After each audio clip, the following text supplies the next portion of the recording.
masih ngelukis? Masih Bu, sekarang sejak pandemi ini kan saya nggak bisa kemana-mana, nggak bisa tur lagi juga. Kan biasa bawa tur, bawa travel, Ya, ziarah ke ya, Tanah Suci gitu ya. Sekarang kembali ya melukis. yang dari Hollywood. Iya, Holy Land. Sekarang kembali melukis, Bu. Oh, Iya, melukis. Tuhan yang ngatur itu. Ini sudah mulai muncul ini ya.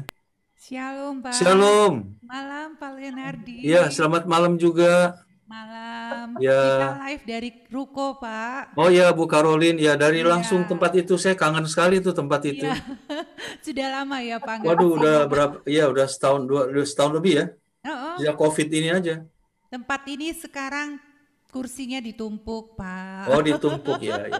Sudah nggak ada kegiatannya, cuma Ruko live streaming aja, Pak. Live streaming aja ya. Tapi nanti akan dibuka lagi pasti.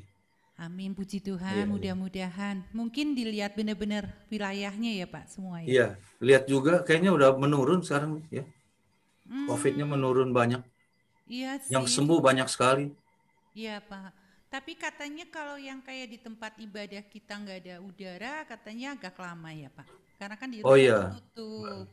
Kalau gereja kan sekarang AC-nya nggak dipakai, dibuka semua ya Pak pintu. Iya, buka jendela semua itu. Padahal ngap ya, pakai masker terus nggak ada AC, waduh. Iya, benar. Pak Leonardi sendiri gimana? Keluar belum bisa ya Pak? Saya belum bisa keluar, padahal saya udah divaksin, udah 2 kali, udah selesai. Tapi maksudnya luar negeri kan belum bisa terima. Oh, belum bisa. Sama sekali masih belum bisa setahun lagi nih. Mungkin tahun depan kali Pak. Ya, semoga ya Tuhan Karena kan nanti memberikan katanya bisa asal udah menunjukkan sertifikat vaksin ya Pak. Iya, di Israel sih seperti bulan April Mei sih dia udah buka karena dia udah selesai vaksin. Mereka kan jumlah umatnya kan. Oh ya, gimana suara saya nih Bu Karolin? Bagus Ya, Pak. clear ya, Bagus suaranya clear ya, jernih ya. Mereka penduduknya hanya 10 juta total Israel. Jadi vaksinnya udah selesai, hampir bentar lagi. Dia tingkat imunitasnya udah tuh apa namanya herd immunity-nya udah tercapai. Bagus ya. Kalau kita kan di Jakarta aja kan 15 juta ada penduduknya. Masih banyak Pak. Dia udah buka nanti bulan Mei, bulan Juni, tetapi untuk negara-negara hijau dan yang punya paspor itu, paspor vaksinasi, kita kan belum ciptakan itu. Dengar-dengar bulan April ini berkurang 10 juta kan vaksin karena embargo dari India tuh. AstraZeneca-nya tuh nggak boleh keluar dulu karena mereka gelombang 3 semua lu negara lain. Inggris, Amerika, Jerman, Inggris kena lagi gitu. Jadi mereka vaksin buat negaranya sendiri dulu. Oh, iya. Mungkin negara-negara besar kayak kita kan lama Pak, jumlah penduduknya lebih banyak. Kita kan, waduh, 380 juta penduduknya ya. Ya, mau kapan selesainya Pak? 360 ya, mungkin setahun kalau itu lancar ya. Iya, Bu, betul. nanti musiknya live di situ ya, pujiannya ya? Iya, jadi live ya? kita di sini hanya WL, singer sama pemain keyboard. Oh iya betul ya, itu udah cukup sama lah. yang petugas ininya. Belum Pak. muncul ya? Belum pada muncul?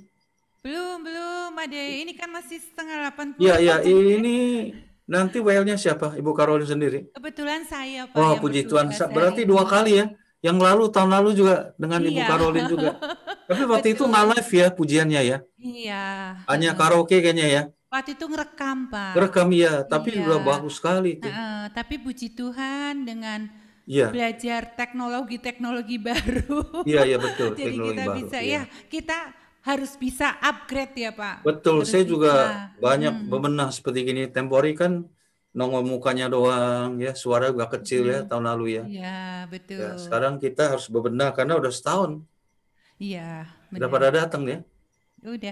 Ini pemain kita udah di sini udah dari jam 6 Pak. Oh, udah doa di bawah ya, doa, lagi doa ya. Latihan dulu. Udah ini cuman ini. Pak Paulusnya belum muncul juga? Paulusnya tugas di belakang layar. Oh, di belakang layar. Nanti saya minta itu tuh ayatnya, saya udah tahu sih ya. Waduh, ini siapa sih ini? Siapa nih saya tutup dulu, Pak. Ya, sebentar silakan saya pamit Bu Karolin. dulu, Pak. Ya, apa kabar ya? Ya, apa kabar?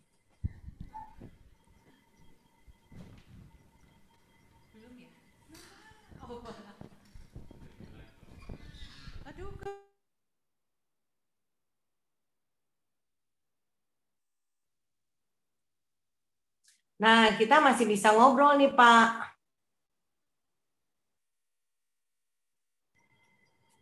Nah, kita bisa ngobrol karena mereka Bapak nggak ikut nih, Bu? Hah? Bapak nggak ikut? belum pulang jam Oh, belum segini. pulang loh. Kerja di mana? Di Kerawang, Pak. Oh, di Kerawang ya. Nggak work from home ya kerjanya ya. Udah mau deket Bandung. Udah berangkat Bandung ya.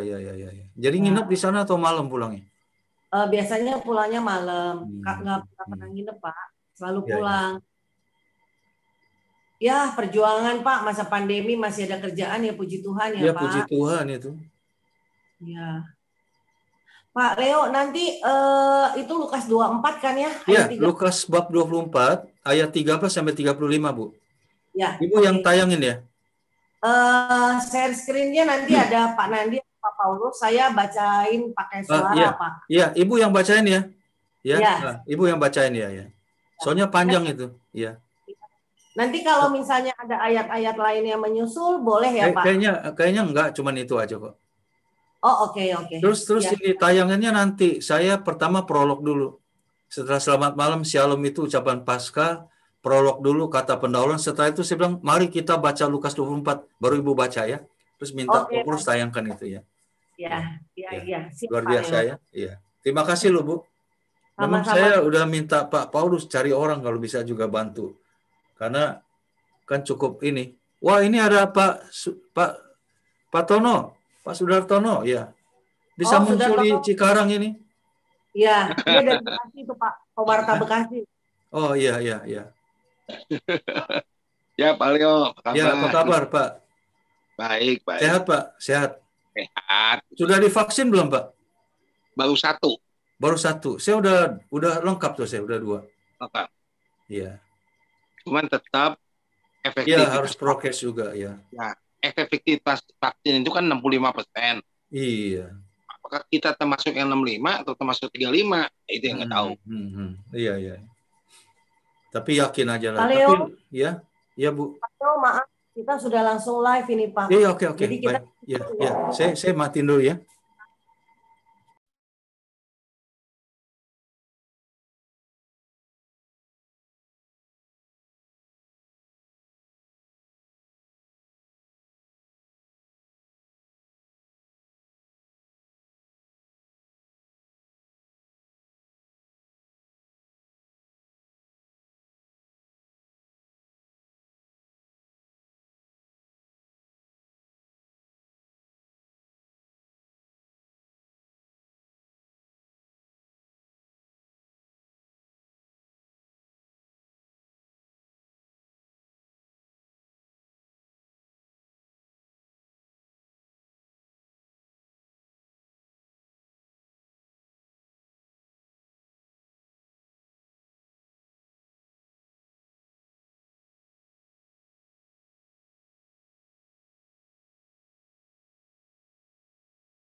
Ya, Pak Leo, selamat malam. Shalom, Pak Leonardi. Shalom. Ya.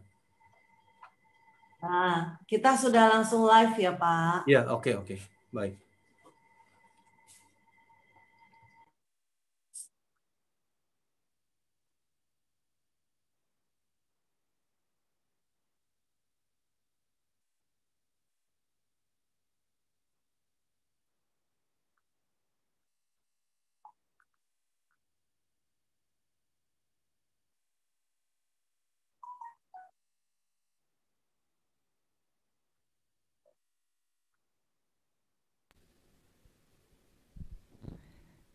Shalom. Selamat malam Pak Leonardi, Pak Sudartono, Bu Efri, Astri. Shalom semuanya. Shalom malam. Shalom semuanya. Shalom. Shalom. Kita mulai dulu malam hari ini, nanti sambil tunggu yang lain bergabung. Kami tim PDKK Elsa yang sekarang berada live streaming di tempat kami semua mengucapkan selamat Paskah. Selamat Paskah teman-teman, baik yang di Zoom ataupun yang di YouTube. Selamat bergabung malam hari ini persekutuan doa kita. Kita mau mulai persekutuan doa ini. Puji Tuhan kalau malam hari ini kita boleh diizinkan kembali berkumpul bersama-sama untuk memuji dan memuliakan Tuhan. Hanya Dia yang layak kita tinggikan dan kita puji karena Dia yang telah mati bagi kita. Dia Tuhan adalah penyelamat kita. Mari Bapak Ibu yang terkasih, kita mau katakan Dia mati bagiku, Dia bangkit bagiku. Sama-sama kita mau bersorak hanya bagi Tuhan.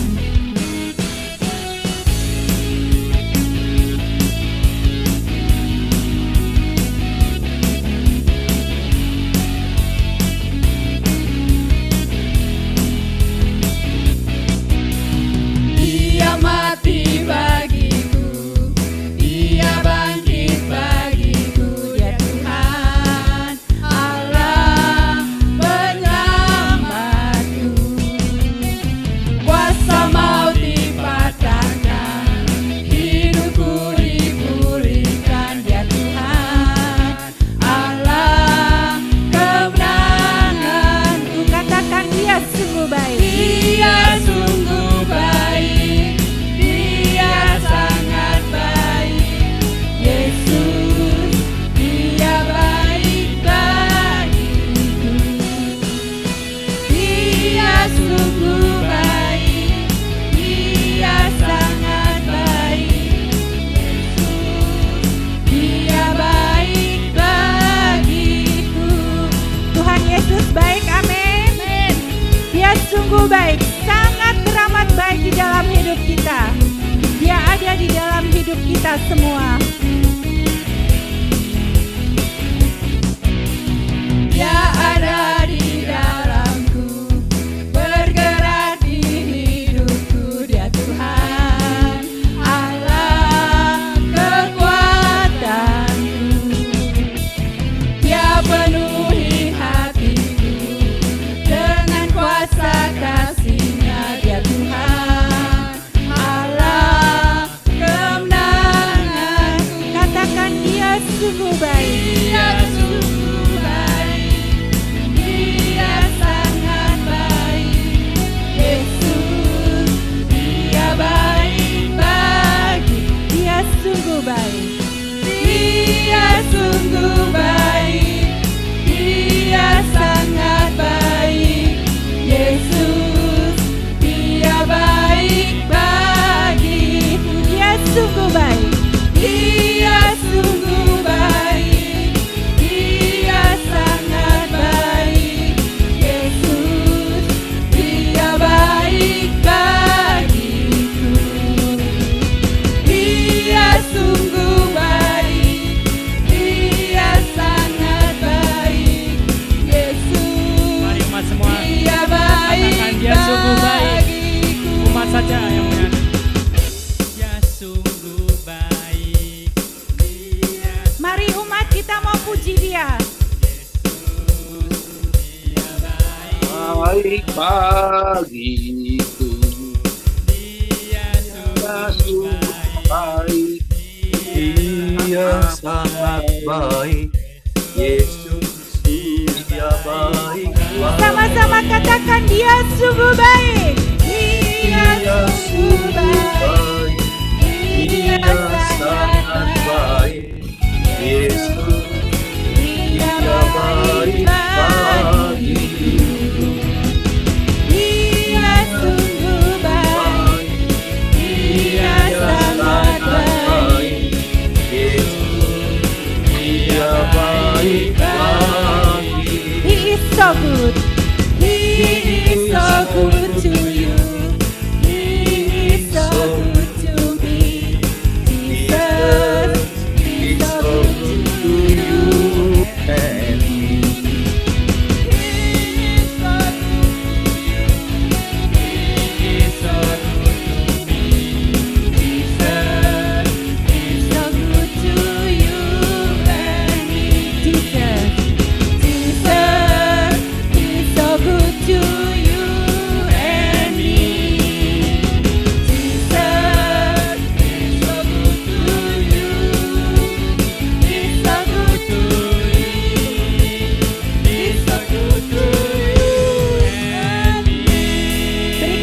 bagi Allah Tuhan kita mau bersorak walaupun di tempat kita masing-masing. Hanya bagi Tuhan kita yang baik. Amin. Amin. Tuhan kita baik. Amin. Amin. Amin. Tuhan kita sungguh baik.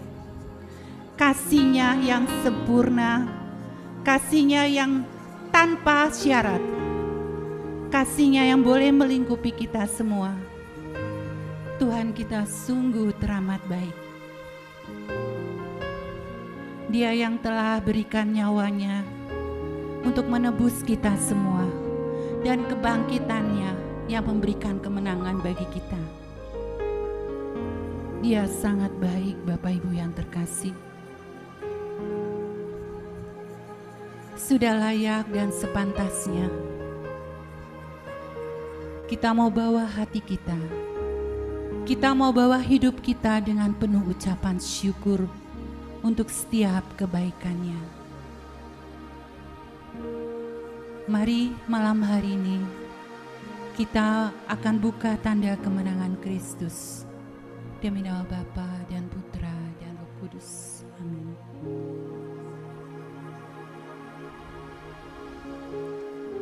Selamat malam Bapa. Selamat malam Yesus.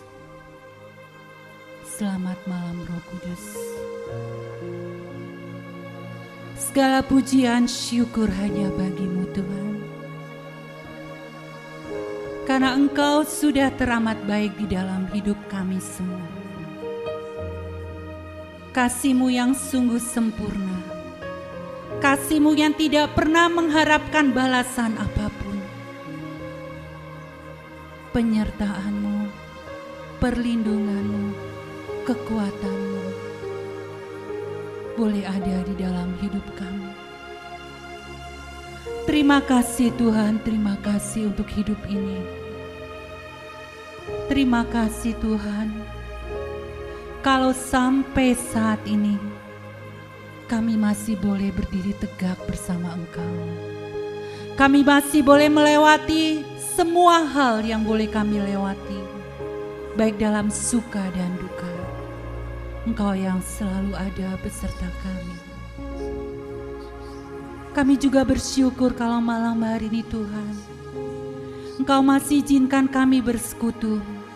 Walaupun di tempat kami masing-masing, tapi satu hal kami selalu percaya, kuasa-Mu, kasih-Mu tidak terbatas oleh ruang dan waktu. Engkau yang ada bersama kami, menyertai persekutuan doa kami malam hari ini Tuhan. Kami mau bawa hati kami, hidup kami, mengucapkan syukur untuk kebaikan-Mu Tuhan. Kami mau naikkan ucapan syukur kami. Naikkan syukur padamu Yesus, ku sembah sujud kepadamu Tuhan, di hadapan tata kemuliaan-Mu, ku tinggikan, ku agungkan selama ku naikkan syukur. Ku naikkan syukur padamu Yesus, ku sembah sujud kepadamu Tuhan, di hadapan tata kemuliaan-Mu, ku tinggikan, ku agungkan selama segala puji syukur. Segala puji syukur bagi-Mu. Terima kasih Tuhan. Ku tinggikan nama-Mu selalu. Kemuliaan hanya bagi-Mu. Terpujilah nama-Mu. Segala puji, segala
segala kebaikan-Mu.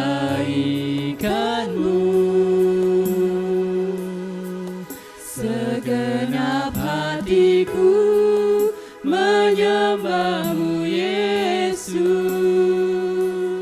ku bersyukur padamu. Dengan apa kan ku balas segala kebaikan-Mu. Setiap kami Tuhan, anak-anak-Mu di tempat ini Tuhan, hatiku menyembah-Mu Yesus, ku bersyukur padamu. Dengan apa kan ku balas selain kebaikan-Mu Tuhan, segala kebaikan-Mu. Segenap hatiku menyembah-Mu Yesus,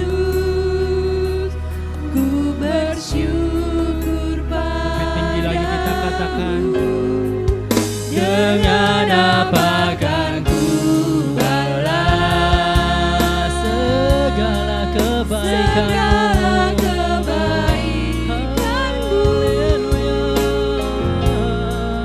Segenap hatiku menyembah-Mu Yesus,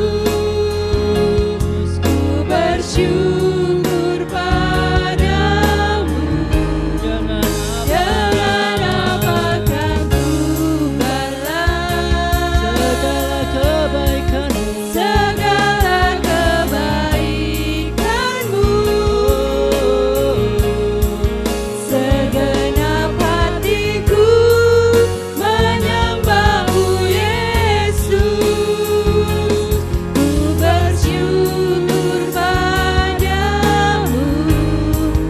Segenap hatiku menyembah-Mu Yesus, ku bersyukur padamu. Segenap hatiku menyembah-Mu Yesus, ku bersyukur padamu selamanya. Terima kasih, terima kasih Yesus. Terima kasih Tuhan.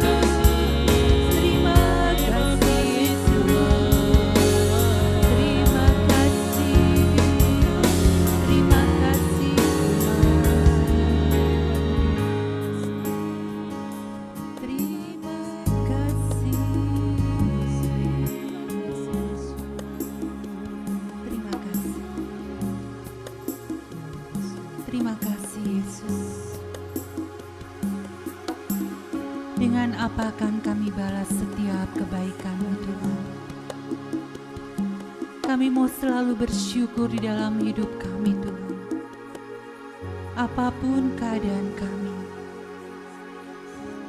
ajar kami untuk selalu bersyukur karena Engkau sudah teramat baik di dalam hidup kami. Terima kasih Tuhan, kalau malam hari ini kami boleh diizinkan kembali berkumpul bersama-sama. Terima kasih Tuhan. Terima kasih Tuhan. Terima kasih ya Tuhan buat segala kebaikan-Mu, setiap kesehatan yang telah Engkau berikan kepada kami. Terima kasih Tuhan. Terima kasih Tuhan. Terima kasih Tuhan buat kesetiaan Tuhan kepada kami. Terkadang kami sendiri kurang setia pada Engkau, tapi Engkau tetap mencintai, mengasihi kami. Terima kasih untuk cinta-Mu Tuhan. Terima kasih untuk cinta-Mu Tuhan. Terima kasih untuk pengorbanan-Mu di kayu salib yang menyelamatkan kami. Terima kasih Tuhan Yesus. Terima kasih Tuhan Yesus. Terima kasih Tuhan atas segala anugerah dan keselamatan bagi kami, serta kesehatan untuk kami. Terima kasih ya Tuhan. Terima kasih ya Tuhan. Untuk pekerjaan yang masih kami atas miliki ya Tuhan. Terima kasih ya Tuhan. Terima kasih ya Tuhan. Terima kasih atas seluruh karya penyelamatan untuk menebus seluruh dosa kami semua. Terima kasih ya Tuhan. Terima kasih ya Tuhan. Terima kasih ya Tuhan untuk setiap keluarga yang masih ada di tengah-tengah kami. Terima kasih ya Tuhan. Terima kasih ya Tuhan. Terima kasih ya Tuhan buat kesehatan yang masih boleh kami miliki. Terima kasih ya Tuhan. Terima kasih ya Tuhan.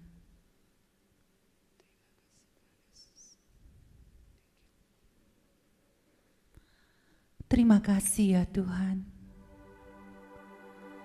Kami sungguh bersyukur kalau kami boleh mengenal Engkau. Kalau Engkau boleh ada di dalam hidup kami. Kami tidak dapat apa-apa tanpa kasih dan kekuatan-Mu Tuhan. Kami sungguh bersyukur. Bersyukur untuk hidup kami. Engkau yang menyertai kami setiap waktu, setiap saat. Terima kasih Tuhan, terima kasih untuk setiap kemurahan-Mu, anugerah-Mu di dalam hidup kami. Terlebih lagi Engkau berikan hidup-Mu Tuhan untuk kami semua. Hanya karena salib-Mu kami dimenangkan.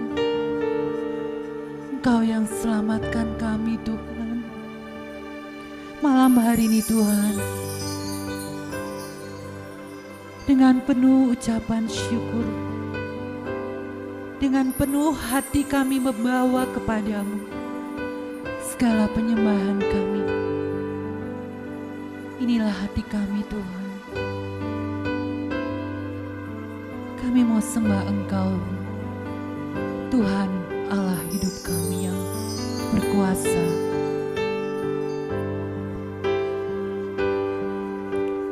Hanya Kau Tuhan di hidupku. Kau berikan hidup yang baru.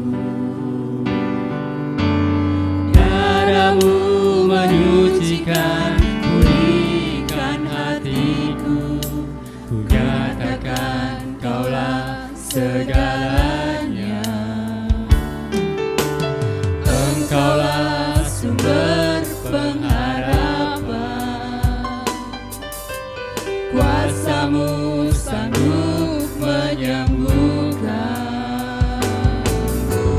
Jiwaku pun berserah hanya kepadamu.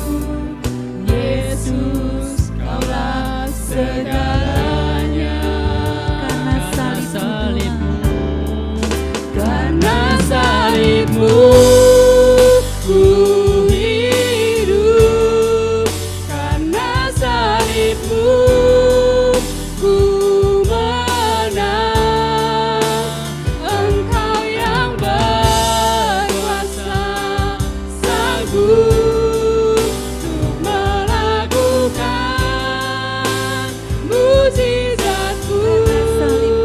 Karena salib-Mu ku hidup.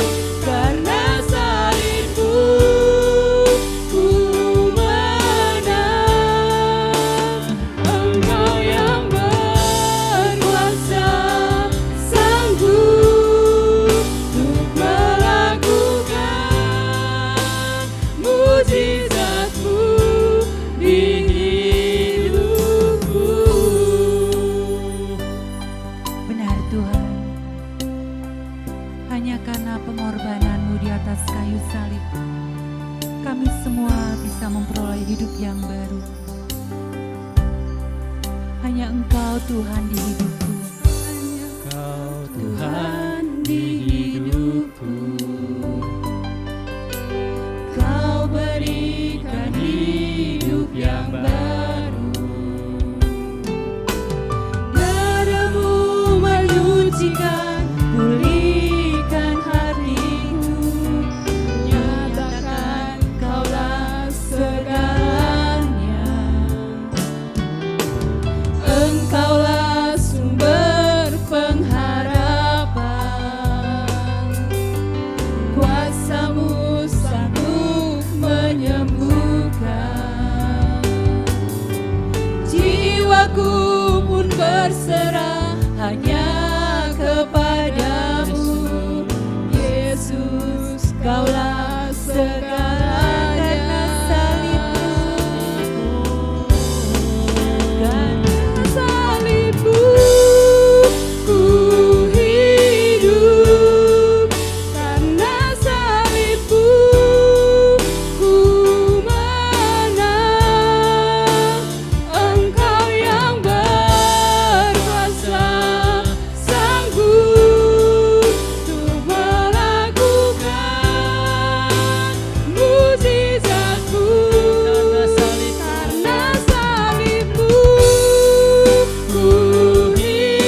kalian semua yang letih, lesu, dan berbeban berat kepadaku, maka aku akan memberikan kelegaan kepadamu, firman Tuhan. Terima kasih Tuhan, terima kasih.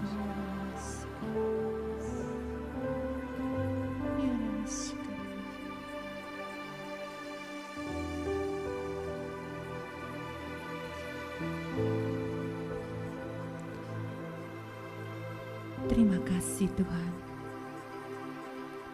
untuk kelawatan-Mu malam hari ini. Terima kasih Tuhan untuk kasih-Mu yang tidak terbatas di dalam hidup kami. Kami bersyukur malam hari ini Tuhan, Engkau boleh hadirkan hamba-Mu yang terkasih Bapak Leonard di tengah-tengah kami. Kami percaya Tuhan, malam hari ini firman yang boleh ditabur oleh Pak Leonardi, semua hanya daripada-Mu. Engkau urapi beliau, Engkau pakai beliau, agar apa yang diucapkannya menjadi kekuatan di dalam hidup kami, untuk menjalani hari-hari kami Tuhan. Dan sabda-Mu yang boleh Engkau tabur malam hari ini, tidak akan menjadi sia-sia. Biar sabda ini hidup di dalam hati dan hidup kami, menjadi rema, menjadi pelita di dalam hidup kami. Terima kasih Tuhan. Kami mau duduk diam, mendengarkan setiap perkataan. Kemuliaan kepada Bapa dan Putra dan Roh Kudus, seperti pada permulaan, sekarang, selalu, dan sepanjang segala abad. Amin. Amin. Silakan Pak. Shalom. Saudara-saudara sekalian yang terkasih dalam Tuhan, selamat Paskah. Kebangkitan Kristus adalah kemenangan bagi kita semua. Amin. Karena demikian Yesus membuktikan Dia telah mengalahkan maut dan kuasa dosa yang mencengkram manusia. Amin. Dengan kematian Yesus, manusia lama kita ikut mati. Tapi dengan kebangkitan Tuhan, manusia baru kita dibangkitkan. Maka luar biasa, kita sambut Paskah, kita sambut kebangkitan Tuhan dengan gegap gempita. Dia menang, ya, kita pun ikut menang. Ya. Nah, maka seperti dikatakan Santo Paulus di dalam 1 Korintus 15 ayat 17 bahwa jika Kristus tidak dibangkitkan, maka sia-sialah kepercayaan kamu dan kamu masih hidup dalam dosa. Artinya apa? Artinya kalau Yesus tidak bangkit, maka sia-sialah kita untuk percaya. Karena kita masih hidup dalam dosa. Tapi karena Dia bangkit, maka percayaan kita tidak pernah sia-sia. Kita percaya lewat kebangkitannya, kita bangkit menjadi manusia baru. Nah, maka inilah asas penting atau falsafah kepercayaan kita dalam kekristenan kita. Jatuh bangunnya iman kekristenan kita adalah di fakta tentang kebangkitan Tuhan. Dari dulu sampai sekarang, banyak musuh-musuh Kristen yang berusaha mendobrak fakta ini. Mereka membangun mitos dan hoax yang mengatakan bahwa Yesus nggak mati, tetapi Yesus hanya pingsan dulu. Dan Dia tidak bangkit, tetapi tubuhnya diculik orang. Tapi puji Tuhan, sampai detik ini, segala bukti yang konkret ya mengenai Yesus bangkit, itu mengalahkan mitos dan hoax tersebut. Dan kita percaya Yesus betul-betul sudah bangkit. Dan salah satu bukti yang paling otentik, yang tidak bisa dibantah lagi adalah apa? Tentang kubur yang kosong. Pagi-pagi buta, Maria Magdalena, Maria ibu Yakobus dan Salome itu ke kubur, mau merempah-rempahi tubuh Yesus. Tapi ketika dilihatnya, kuburnya kosong. Artinya apa? Yesus bangkit. Kubur kosong membuktikan sebab Dia hidup. Sebab Dia hidup, ada hari esok. Sebab Dia hidup, ku tak gentar. Karena ku tahu Dia pegang hari esok. Hidup jadi berarti sebab Dia hidup. Karena Yesus bangkit, ada hari esok buat kita semua. Mungkin hari kemarin dan hari ini begitu banyak persoalan kita alami. Efek COVID-19 ini membuat kita hancur lebur. Segala pengharapan, ya, efeknya mengenai sakit kita, kesehatan terganggu, ekonomi pun terganggu. Tapi lewat kebangkitannya kita percaya ada hari esok buat kita. Besok ada pengharapan lebih baik bagi kita. Amin. Maka saudara sekalian, sampai sekarang saya masih heran. Ada orang-orang juga yang masih ragu-ragu akan kemenangan ini. Banyak orang yang ragu-ragu akan kebangkitan Kristus. Kalau musuhnya masih nggak apa-apa, tetapi ini bukan musuhnya yang ragu-ragu. Orang dekat Kristus, yaitu muridnya sendiri. Maka tolong Ibu Evri bacakan Lukas bab 24, ayat 13-35. Tolong Pak Paulus bisa ditayangkan. Silakan. Lukas bab 24, ayat 13-35. Pada hari itu juga 2 orang dari murid-murid Yesus pergi ke sebuah kampung bernama Emmaus yang terletak kira-kira 7 mil jauhnya dari Yerusalem. Dan mereka bercakap-cakap tentang segala sesuatu yang telah terjadi.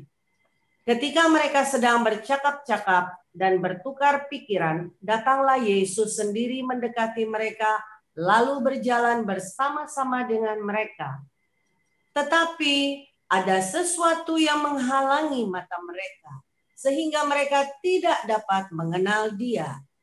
Yesus berkata kepada mereka, "Apakah yang kamu percakapkan sementara kamu berjalan?" Maka berhentilah mereka dengan muka muram.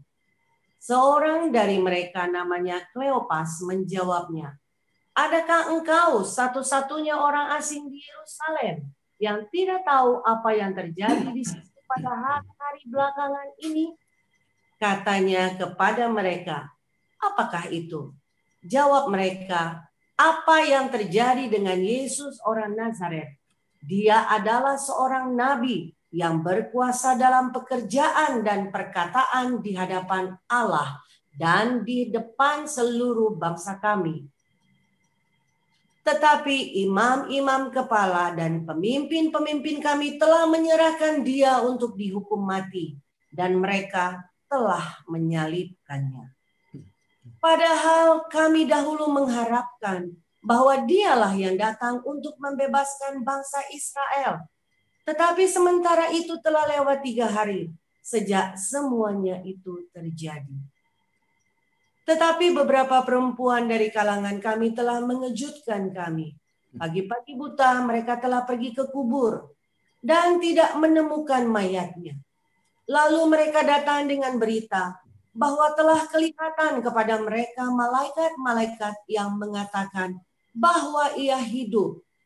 Dan beberapa teman kami telah pergi ke kubur itu dan mendapati bahwa memang benar yang dikatakan perempuan-perempuan itu, tetapi Dia tidak mereka lihat.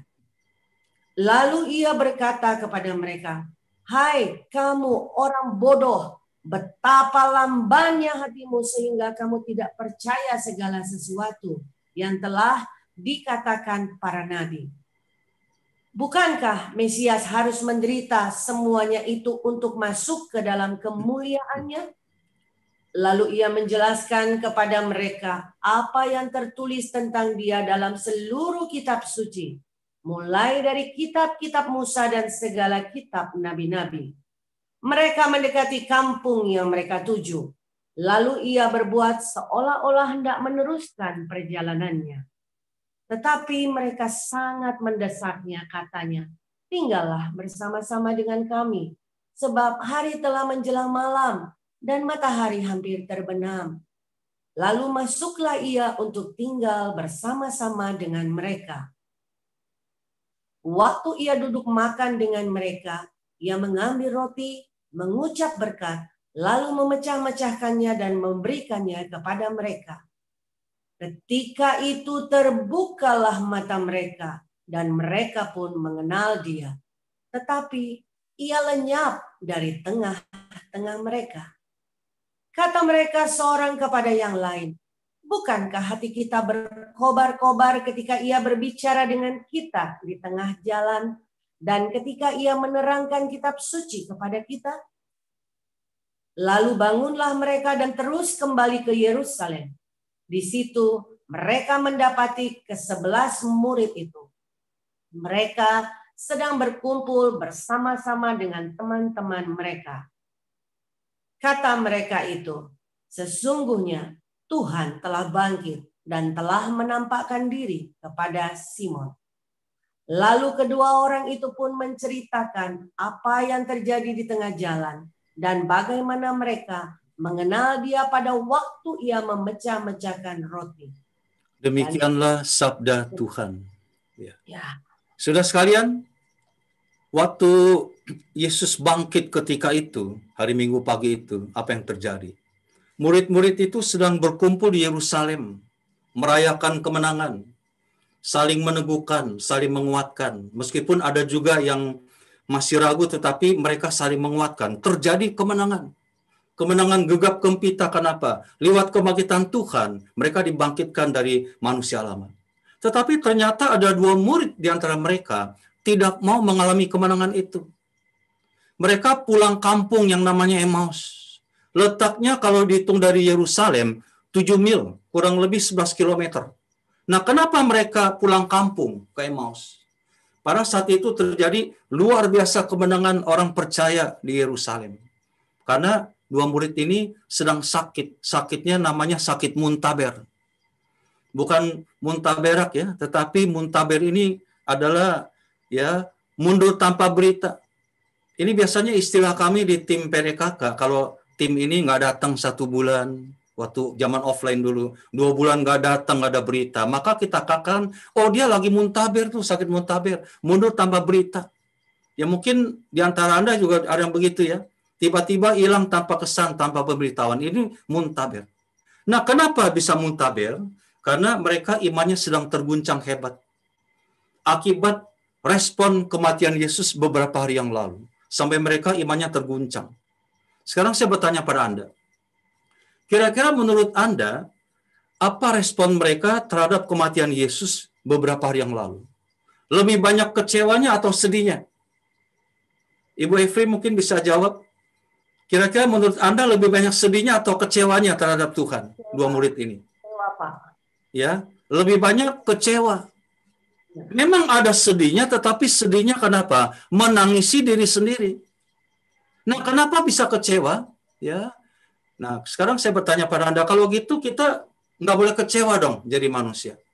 Kira-kira boleh nggak kecewa, Pak Jeffrey atau Bu Efri? Ya, boleh kecewa nggak kita manusia?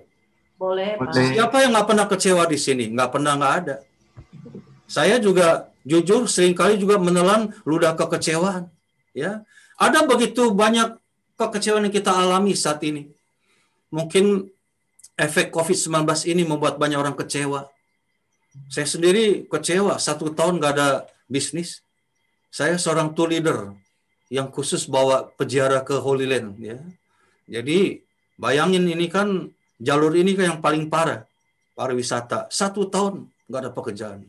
Susah payah kami bangun jadi tour leader. Akhirnya tuh musnah sekejap, hanya tempo 1 tahun lewat COVID ini. Kecewa sama Tuhan? Nggak kecewa. Mungkin ada lagi yang kecewa karena ekonominya morat-marit. Ada yang kecewa kesehatannya terganggu. Mungkin juga kecewa karena konflik dengan keluarga, pasutri. Atau konflik dengan orang tua, dengan anak. Atau konflik dengan rekan sekerja. Ada juga yang kecewa kenapa? Konflik dalam pelayanan. Nah, tetapi ada kecewa yang boleh, ada kecewa yang nggak boleh. Kalau kecewa yang saya alami, ini saya mengikuti di firman Tuhan, kata Santo Paulus itu di Efesus 4 ayat 26. Jikalau kamu marah, janganlah sampai matahari terbenam. Ya, artinya tuh kita boleh marah atau kecewa, tetapi jangan sampai matahari terbenam. Artinya apa? Jangan sampai diinapkan. Jangan sampai matanya gelap, terbenam kan gelap. Jangan sampai padam ya api Roh Kudusmu. Gara-gara kecewa sampai kamu naik pitam misalnya, sampai luka batin, nggak boleh. Karena kalau kita inapkan kecewa itu, itu dia berbuah menjadi apa? Luka batin, kepahitan. Akhirnya apa? Ujung-ujungnya iman kita tergoncang. Ini yang nggak boleh. Kalau hanya sekedar kecewa 1-2 hari, nggak apa-apa. Saya anggap kekecewaan yang saya alami selama ini hanyalah dinamika kehidupan. Seperti malam dan siang. Ya, seperti hujan dan juga panas. Jadi tetap kita boleh kecewa asalkan jangan sampai matahari terbenam. Tetapi 2 murid ini nggak bisa. Wah, dia kecewa berat. Tadi dibacakan Ibu Efri dari ayat 19-24. Itu mereka luapan litani kekecewaan. Kok begini? Kami sudah dari dulu telanjur ya mengakui dia sebagai juru selamat dunia yang membebaskan kami dari bangsa Romawi. Ternyata mati. Matinya mengerikan lagi. Hancurlah masa depan mereka. Madesuk. Masa depan mereka suram. Kira-kira seperti itu. Jadi kita memaklumi kekecewaan mereka. Nah, kalau kita tanya lagi, kenapa sebagai murid Tuhan kok bisa kecewa begitu? Kok bisa terguncang imannya? Jawabannya sudah pasti. Motivasi awal mereka ikut Tuhan. Ya, kurang luhur. Mereka pikir tuh ikut Tuhan itu tiap hari haleluya. Tiap hari itu makan terus, nggak takut lapar karena ada yang sang pembuat mukjizat. Ya, nggak takut badai karena ada yang bisa menenangkan badai di Danau Galilea. Sakit pun nggak takut, ada sang penyembuh yang mati saja dibangkitkan. Saya berani taruhan nih, kalau 2 murid ini hidup di zaman sekarang, mungkin nggak perlu prokes lagi. Ngapain vaksin? Ada Yesus, betul nggak? Ya, nggak perlu pakai masker antivirus nih, karena ada Yesus. Untung dia nggak hidup zaman sekarang. Nah, saudara sekalian, mereka gagal menyadari bahwa sesungguhnya itu kematian Yesus justru membebaskan manusia dari maut. Ya kan? Kita kan hanya pikirin harapan-harapan yang lenyap, harapan duniawi. Tapi tanpa kita manusia sadari, rencana Allah itu melampaui harapan dan impian kita manusia. Luar biasa. Nah, itulah kita manusia. Maka kenapa bisa begitu? 2 murid ini kan tiap hari dengar firman Tuhan. Tiap hari ikut Yesus lihat lakukan mukjizat. Mungkin mereka nggak memahami firman Tuhan. Mereka hanya senang yang lucu-lucu, ilustrasi yang bagus, tetapi tidak paham betul inti firman Tuhan. Sehingga akhirnya apa? Pemahaman firman Tuhan yang nggak benar, ya, itu membuat mereka imannya terguncang. Kalau kita juga dengar firman Tuhan nggak paham betul, itu kita bisa juga komplain Tuhan. Kan kita maunya kan doa kita dikabulkan. Kalau Tuhan kabulkan, haleluya, terima kasih Tuhan. Tapi coba kalau masa pandemi begini, wah haleluya, haleluya, Tuhan jahat. Itu kalau nggak pahamnya benar baca firman Tuhan. Nah, itu yang dialami para murid. Apalagi mereka diperparah meninggalkan persekutuan doa. Ayat 13 tadi. Mereka pergi ke kampung yang namanya Emmaus. Meninggalkan persekutuan. Bisa Anda bayangkan. Udah nggak mengerti firman Tuhan, diombang-ambingkan keadaan yang terjadi, terus nggak ikut persekutuan lagi, habis semua. Ya seperti kita sekarang ini, adanya pandemi begini, kan udah nggak ada persekutuan offline, ya semuanya online. Live streaming juga kan gereja tuh, jadi kan nggak bisa dengar firman Tuhan begitu. Maka kita satu-satunya lewat online. Kalau Anda nggak ikut online juga, habis. Seperti saya waktu itu kena apa? Nanti saya mau cerita. Bagaimana sebetulnya saya kena gejala COVID. Keuangan juga hancur. Untung ada persekutuan doa. Yang masih bisa datang mendoakan saya. Akhirnya saya selamat. Nah, maka kita lihat sekarang ini. Nah, intinya kita lihat bagaimana keadaan mereka sangat parah sekarang. Sekaligus kita tes kita. Ada 3 ciri orang yang LB. Karena kecewa yang berat. Kecewanya itu dipelihara sampai berbuah menjadi kepahitan, luka batin, imannya terguncang. Itu ada 3 ciri. Yang pertama ayat 13. Mereka meninggalkan Yerusalem menuju ke Emmaus. Nah, ciri orang pertama yang sedang kecewa berat, itu nggak senang ngumpul. Senangnya menyendiri. Buat apa ikut pede? Begitu-gitu juga. Dengar firman Tuhan tetap ada masalah. Doa juga percuma. Ya, itu jadi ciri khas yang pertama adalah nggak senang ngumpul, menyendiri, senangnya itu bahaya. Saya dulu pernah punya ikan koi yang banyak. Anda tahu dong ikan koi warna-warni kan? Itu satu bak itu bisa ratusan ekor begitu. Itu khasnya koi itu ngumpul bersama. ya, main air, ya, deburan air, main riakan air, makan juga selalu bersama-sama. Kalau mereka masih bersama-sama, tandanya sehat. Tetapi hati-hati, kalau ada koi yang keluar dari kumpulan yang menyendiri, itu bahaya. Tandanya selagi sakit, sebentar lagi akan mati. Nah, maka yang pertama, selalu nggak suka kumpul. Senangnya menyendiri. Ini yang pertama. Ciri khas kedua, ayat 17b, kemudian mereka berhenti dengan muka muram. Ciri kedua, orang yang sedang kecewa berat, mukanya muram. Damainya hilang. Sukacitanya terampas. Ini bahaya sekali. Padahal kita orang Kristiani, panggilannya apa? Gaya hidupnya tuh keep smiling. Ya, seperti kita kan harus selalu menampilkan wajah yang gembira.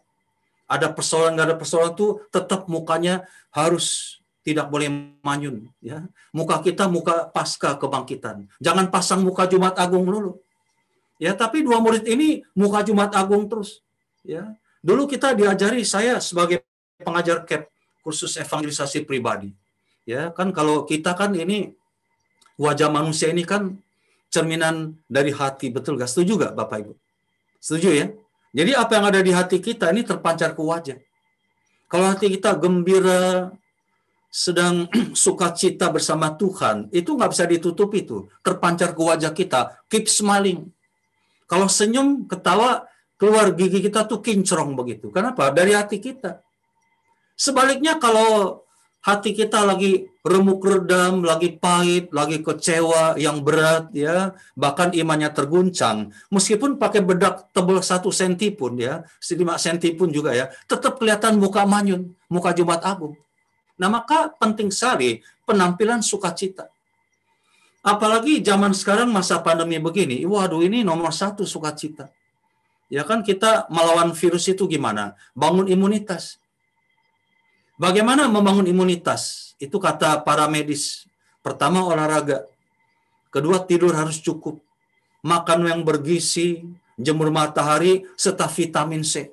Vitamin D juga. Tetapi, hati harus senang juga, gembira. Ini yang penting menurut saya. Meskipun kita sudah olahraga, banyak minum vitamin, makanannya sehat, tidur cukup, tetapi hati tidak gembira, percuma semua. Hati gembira itu penting zaman sekarang. Maka kita harus pegang ini sebagai gaya hidup kita. Bahkan kan anak dengar pemerintah sudah buka bioskop di Jakarta nih. Sudah buka karaoke sebentar lagi. Supaya apa? Supaya warga gembira. Kalau kita gembira kan imunitas tinggi. Nah, kita lihat ciri kedua, itu mukanya manyun. Yang ketiga, orang yang kecewa berat atau luka batin, omongannya pedes, ayat 18. Kan Yesus hadir nih. Cuman mereka kan nggak mengenal. Yesus tanya, ada apakah yang terjadi yang kau percakapkan? Wah, ini ciri khas orang luka batin nih, coba perhatikan.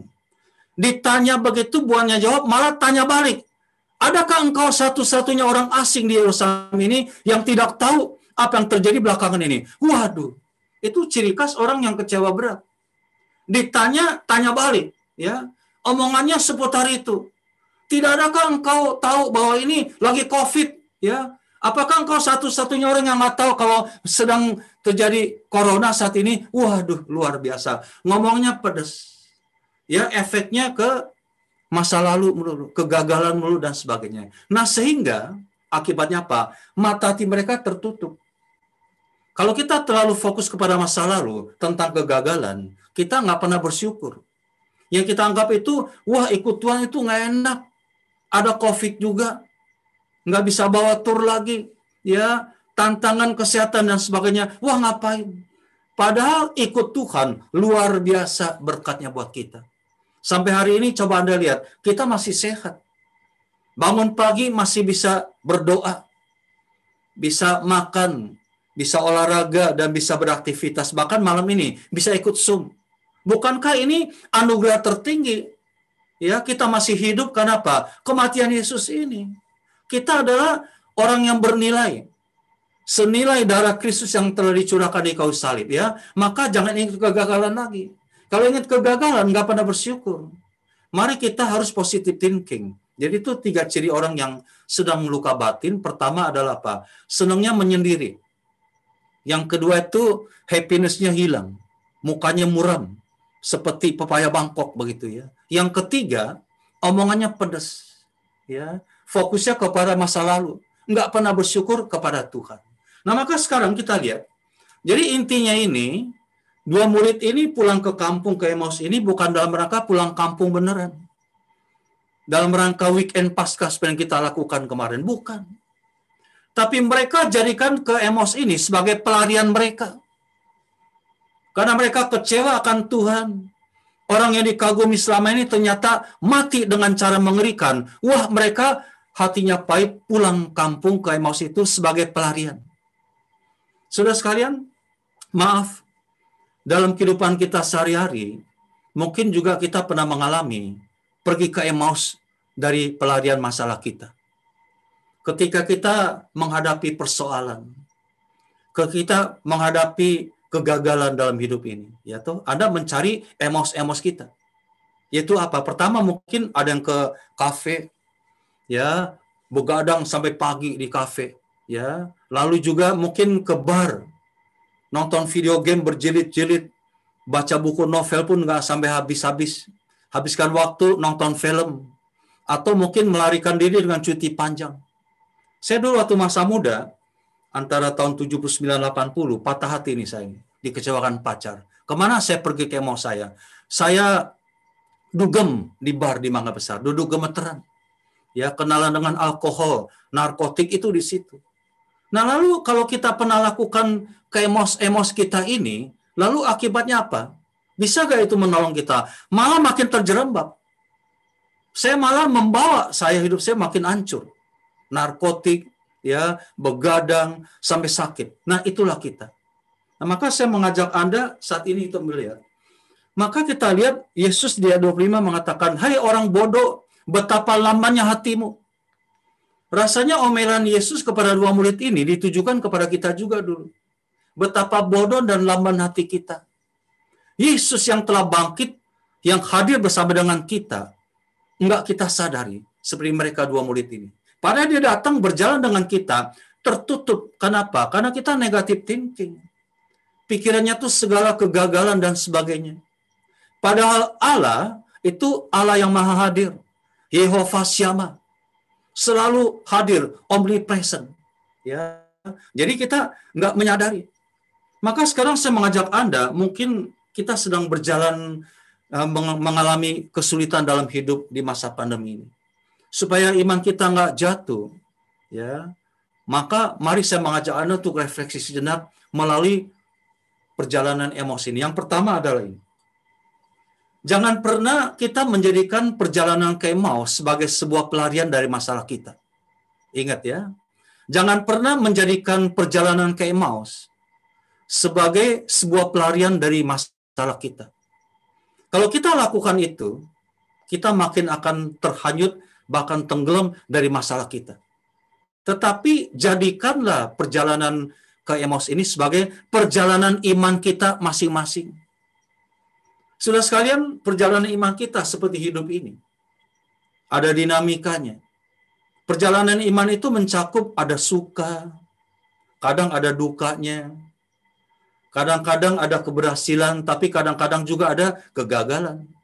Kadang-kadang perjalanan iman kita mencakup kegembiraan, tapi kadang-kadang pun ada kekecewaan, ada pergumulan, ada kesulitan dan sebagainya. Itu perjalanan iman. Tidak pernah ada perjalanan iman yang selalu itu mencakup yang senang-senang melulu, keberhasilan, kegembiraan. Nggak pernah ada. Ada juga kerikil, batu tajam, dan hambatan dan sebagainya. Tapi justru iman yang bertumbuh karena ada kerikil dan hambatan itu luar biasa. Iman yang tangguh. Yang bisa kita jadikan sebagai penuntun dalam kehidupan ini. Contohnya sekarang ini. Adanya pandemi COVID-19 ini. Itu kan suatu tantangan hebat. Banyak orang yang jatuh imannya karena COVID ini. Banyak orang yang lari. Bukan saja dari persekutuan doa. Tapi dari gereja. Bahkan juga imannya pun juga digadaikan karena COVID ini. Tapi kan kita bertahan ini. Meskipun sulit, saya juga alami. Saya nggak tahu, mungkin 1 tahun lagi belum ada pekerjaan. Tabungan menipis. Tetapi kan kita tetap harus bertahan. Nah, sampai nanti kita percaya, saatnya tiba, COVID-nya hilang, hidup kita normal kembali, bekerja seperti semula, ya, bisa ikut ke gereja secara offline, PDKK juga offline begini. Wah, luar biasa. Jadi catatan sejarah bahwa iman kita teruji. Ternyata kemarin waktu COVID selama 1 tahun lebih, iman saya tidak jatuh. Nah, kita kenang, ini iman yang tangguh. Maka mari kita jujur. Memang saat ini ada kepahitan. Ada juga mungkin ada yang kecewa. Ada juga yang mengalami kesulitan, kekhawatiran, ketakutan. Tetapi jujur, ada juga pengharapan serta optimisme di masa depan. Betul nggak? Nah, itu perjalanan iman yang pertama. Jadi pertama, jangan pernah jadikan perjalanan ke Emmaus itu sebagai pelarian masalah kita. Tapi jadikanlah perjalanan ke Emmaus itu sebagai perjalanan iman kita. Yang kedua, jangan pernah meninggalkan persekutuan doa. Ini penting sekali. Meskipun online begini, ini penting sekali. Meskipun kita lihat cuman layarnya 2x3 cm, maka sebetulnya tuh paling bagus tuh video dibuka harusnya. Karena wajah kita tuh memancarkan energi. Saya melihat Ibu Efri, tadi disapa sama Ibu Caroline sebelum dia puji-pujian, lihat Pak Jeffrey dan yang lain, Pak Sudartono. Itu saya mengalami kekuatan. Wajah yang sudah lama saya nggak ketemu secara offline. Sekarang ketemu meskipun online. Luar biasa sukacita. Ini kekuatan kita bagi. Maka meskipun tetap online, datang ikut persekutuan ini. Tanpa cuti. Kan kita ngapa-ngapain di rumah. Nggak bisa kemana-mana. Ya gak? Mari ikut. Karena pentingnya persekutuan ini luar biasa. Persekutuan doa ini salah satu kontribusi menciptakan pengharapan buat kita. Pengharapan kan bisa karena kita doa, baca firman Tuhan, tetapi komunitas itu penting sekali. Maka jangan pernah meninggalkan persekutuan. Saya tahun lalu, mungkin saya pernah cerita ya, tapi saya sepintas saja begini. Itu bulan Maret, tanggal 14 Maret itu, kayaknya saya kena gejala COVID. Karena habis pulang ngajar SEP offline waktu itu yang terakhir, itu 150 orang saya ngajar itu di Jalan Kuningan, Hotel JW Marriott. Itu saya pulang, sorenya tuh badan saya gatal-gatal, merah. Ada ruam gitu ya, jadi gatal begitu, lalu batuk mendehem, meriang, demamnya saya ukur itu 39 derajat. Saya pikir kena alergi karena siangnya tuh makan seafood. Lalu saya ke dokter, dokter bilang, wah, Bapak kayaknya kena campak. Saya telepon Mami. Mami bilang, nggak mungkin kamu kena campak lagi. Dulu waktu kecil itu udah 2 kali kena campak. Bahkan udah divaksin. Terus besok pagi saya berangkat ke teman dokter saya, seorang ahli THT begitu. Saya mau minta obat antibiotik supaya nggak mendehem. Karena kalau mendehem kan dari masa COVID itu kan serem. Lebih serem dari suara hantu, betul nggak? Dokter bilang, Pak, kita nggak berani kasih antibiotik sembarangan. Kayaknya Bapak ini kena gejala COVID. Kenapa? Memang nggak ada tes swab waktu itu. Nggak ada PCR, jadi cuman parno begitu. Ini kayaknya Bapak ini gejala kena COVID deh. Kalau Bapak masih demam, masih batuk, masih endehem, itu bagus, Pak. Tandanya antibodi Bapak masih bekerja. Nah sekarang kalau saya kasih obat batuk, antibiotik, dan peradang tenggorokan, habis Bapak, antibodi Bapak, maka Bapak pulang berdoa, wah saya parno. Udah begitu, ditimpa keuangan. Tadi saya sudah cerita 1 tahun nggak ada pekerjaan. Ya, keuangan menipis dan sebagainya. Hancur saya. Selama 1 bulan tiduran di ranjang bed rest begitu. Kantong kosong, tabungan tipis dan sebagainya. Wah, kecewa sama Tuhan. Tetapi untunglah, saya masih ada persekutuan. Kebetulan persekutuan doanya tuh waktu masih offline, itu di seberang rumah saya. Mereka datang tuh. Pakai masker semua, doakan, tumpangan tangan. Istri pun juga puji-pujian karena dia juga WL. Wah, luar biasa. Bagaimana kontribusi persekutuan bagi saya? Iman saya nggak jatuh. Dalam keadaan tertati-tati, saya bangkit dan bangun, tetap berdoa sampai hari ini. Coba seandainya kalau saya nggak ada persekutuan, habis. Ya, jangan sampai terjadi dialami 2 murid itu. Udah pemahaman firman Tuhan nggak benar, kecewanya setengah hidup, tinggalkan persekutuan lagi, habis. Maka mulai malam hari ini, mari kita bangun persekutuan yang solid. Online, tetap ikut. Ya, kalau nggak ada kuota, bilang ke Pak Paulus, Pak, saya kekurangan kuota nih. Pasti akan dikasih. Karena apa? Penting persekutuan. Amin. Yang ketiga, jangan pernah simpan masalah kita di dalam hati. Ya, karena kalau Anda lakukan, ya, itu semakin parah. Masalah-masalah yang terpendam di hati akhirnya akan membuat kita makin terluka. Akar kepahitan di situ. Kan banyak orang kan kita ada timur. Orang mau berani terbuka, betul gak? Nggak berani cerita kepada orang masalah kita. Kita simpan dalam hati, habis. Itu seperti saya di rumah tuh tinggal di Citra Garden. Kita nggak pakai alat itu water heater buat mandi. Karena udah daerah cukup panas, Cengkareng. Maka kami dari genteng itu bikin itu kita tandon di atas itu udah cukup panas tuh. Itu kalau siang-siang kita mandi, airnya tuh anget begitu. Cuman masalahnya kalau seduh kopi, ya, saya seduh kopi kan nggak ada pakai ini juga ya. Saya mesti masak di teko begitu. Secara yang lama punya tuh pakai teko gitu. Anda perhatikan teko itu kalau dimasak, itu kan uap panasnya kan naik, ya. Makin panas itu tekanan uapnya makin kuat sekali. Kalau Anda lupa matikan kompor itu atau buka tutup cereknya, dia akan mental gitu. Kenapa? Uapnya menendang. Waktu seseorang itu sedang punya persoalan, entah masalah pekerjaan lah, kecewa ini, kecewa itu. Sebetulnya tuh ada uap kekecewaan itu menindih hati kita. Mau keluar dari mulut kita. Nah, batin kita kan nggak kuat menahan itu, gempuran itu. Mesti kita buka, sharing, ya. Waktu saya pelajari ilmu konseling, itu waktu kita sedang ngomong begini, terbuka, Pak, saya mengalami masalah, Pak. Romo, ada problem begini, Romo. Maka setengah gempuran uap kekecewaan itu mengalir keluar. Kita sembuh setengahnya. 50% sembuh. 50%-nya tinggal penyuluhan, tinggal didoakan. Itu kalau kita terbuka. Tapi banyak kita orang Indonesia ini, orang timur, itu nggak berani terbuka, malu. Karena rahasia keluarga dan sebagainya. Nah, kita simpan di dalam itu, akan habis hati kita. Maka mulai malam hari ini kita yang ketiga tadi, jangan pernah simpan masalah dalam hati. Tapi terbuka, ngomong seperti dua murid ini. Ternyata Anda perhatikan dua murid ini ada sisi baiknya juga. Mereka ngobrol, diskusi, bercakap-cakap, bertukar pikiran tentang sesuatu yang terjadi. Akibatnya apa? Kata Matius 18:20. Di mana 2-3 orang berkumpul dalam namaku, aku hadir. Yesus hadir waktu mereka bercakap-cakap mengenai dia.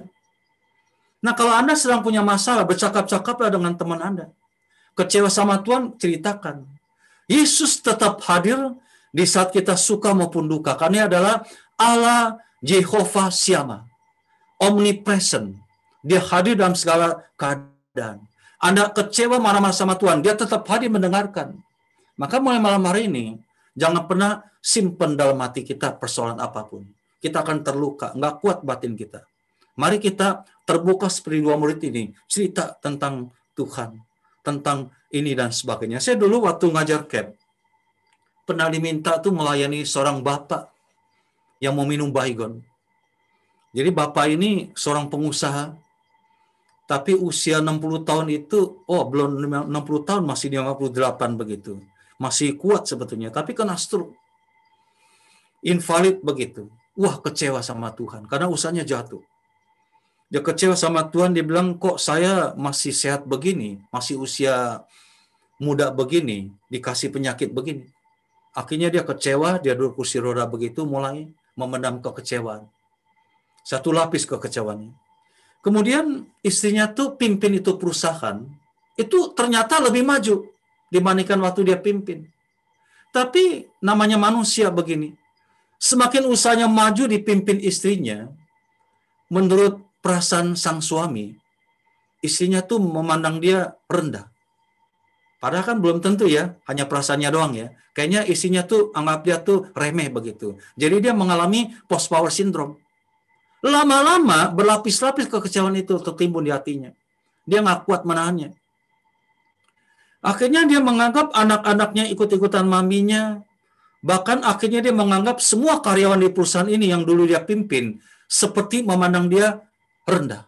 Akhirnya luar biasa. Batinnya tuh hancur begitu, mau minum baygon. Itu yang minta saya mendoakan dia tuh cicinya sendiri, adik perempuannya. Tolong dong Leonardi layani kokoh saya begitu. Saya berangkat ke tempat itu, ya, saya kenalan dulu. Waktu kita kenalan itu, terus saya setelah kenalan dia ngomong duluan. Saya dijadikan tong sampah persoalan. Begini, begitu, saya kecewa, begini dan kecewa dan sebagainya. Setengah jam saya biarin. Karena teknik konseling begitu. Kalau Anda mendoakan orang yang punya problem berat, dengar dia cerita. Bahkan kalau dia nggak mau cerita, Anda korek. Anda tantang dia cerita. Nah, dia cerita, saya dengerin tuh. Setengah jam setelah saya cerita, kan kehabisan kata-kata, dia langsung begini. Lega. 50% tekanan batinnya kelar, mengalir keluar waktu dia terbuka begitu. 50% saya doakan. Saya bilang, Pak, mungkin Bapak perasaannya salah, Pak. Bapak jangan berpijak pada perasaan dong, Pak. Perasaan manusia itu kan up and down, Pak. Nggak mungkin kalau istri dan anak-anak nggak menghargai Bapak. Cuman Bapak perasaannya gitu. Tapi oke lah. Kalau Bapak merasa nggak dihargai istri sama anak-anak, nggak apa-apa, Pak. Yang penting di mata Tuhan, Bapak masih berharga. Wah, apakah betul, Pak? Betul. Saya terus nyanyikan lagu dulu, terus saya seneng. Kau berharga di mataku, mulia dalam pandanganku. Kau berharga di mataku, aku yang mengasihimu. Waduh, dia peluk saya. Dari matanya keluar air, mengalir, ya, air mata lega, kekecewaannya hilang, ya, yang menutup hatinya selama ini hilang waktu dia ngomong tadi dan air matanya keluar. Saya tinggal doakan. Sebulan kemudian saya terus datang, sembuh hatinya. Cuman sampai sekarang masih tetap stroke, tetapi batinnya selamat. Nah, ini penting. Maka kita belajar terbuka, jangan takut. Di mana 2-3 orang berkumpul dalam nama Tuhan, firman Tuhan mengatakan, aku hadir. Dan sepakat meminta sesuatu daripada aku, akan kau kabulkan. Amin. Sekarang yang keempat, jangan pernah keliru baca firman Tuhan. Karena kalau pemahaman firman Tuhan nggak benar, seperti 2 murid tadi, sehingga mereka tuh pikir itu Yesus datang ke dunia ini sebagai Mesias dunia, yang khusus kasih makan bagi yang lapar. Ada mukjizat 5 roti 2 ikan, sembuhkan yang sakit. Bahkan 2 murid ini sepakat mau jadikan mereka, Yesus itu, sebagai pahlawan yang khusus datang ke dunia ini menyelamatkan mereka dari jajahan masa Romawi. Ya, ternyata malah mati secara mengerikan. Nah, bayangkan seperti itu. Karena pemahamannya nggak benar. Nah, maka jangan seperti 2 murid ini, kita harus baca firman Tuhan yang benar, yang jeli. Kalau nggak ngerti, boleh tuh kepikiran sama Pak Porus, sama Ibu Karolin. Atau mungkin boleh WA saya, Pak ini saya nggak ngerti Pak. Tanya teman Siman. Daripada kita keliru. Karena keliru membaca sabda Tuhan, habis efeknya. Mereka bubar, tinggalkan Yerusalem. Nah, membaca, merenungkan, dan memahami sabda Tuhan dengan benar, membuat kita mengetahui apa yang menjadi kehendak Tuhan bagi kehidupan kita. Saya mau kasih contoh gini. Tadi saya sudah singgung dikit soal pekerjaan. Waktu bulan April tahun lalu, saya udah sembuh dari gejala COVID itu. Memang sih penciuman hilang, tapi udah sembuh. Cuman pekerjaan belum sembuh. Masih nganggur. Tabungan makin tipis. Terus saya berdoa minta Tuhan pulihkan pekerjaan saya. Ya. Nah, bayangan saya tuh, saya kan dulu kan kalau ke Israel, pulangnya kan bawa dolar tiap bulan begitu. Nggak kaya, nggak melimpah, tetapi cukup buat nabung masa tua begitu. Pikiran saya tuh dolarnya tuh dilempar dari surga sama Tuhan ke saya. Ya. Atau nanti Israel tuh khusus dibuka buat rombongan saya aja gitu. Ternyata berbeda. Apa impian saya dengan kenyataan? Saya harus kembali melukis lagi. Saya ini kan pelukis juga, nih. Pelukis rohani, yang spiritual, pelukis spiritual.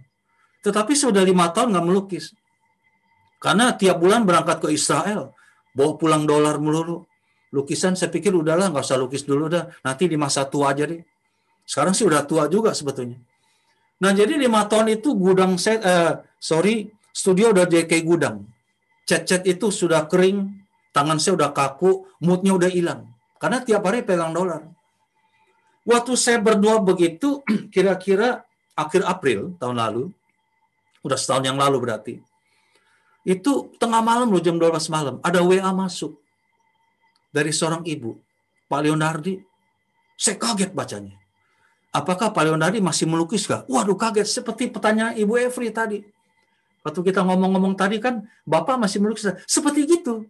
Waduh, saya pikir kok Tuhan kembalikan saya ke dunia lukis itu ya. Kenapa saya pikir ya? Kok berbeda dengan impian saya? Kan lukisan kan sulit zaman sekarang gini, betul gak? Ya Pak Jeffrey ya. Ya lukisan itu kan kebutuhan sekunder, bukan primer. Sekarang ini kan zaman susah begini kan orang pikirin primer, perut dulu, betul gak? Banyak teman-teman saya beralih ke makanan tuh 70%. Jadi saya pikir nggak mungkin Tuhan kalau lukis begitu.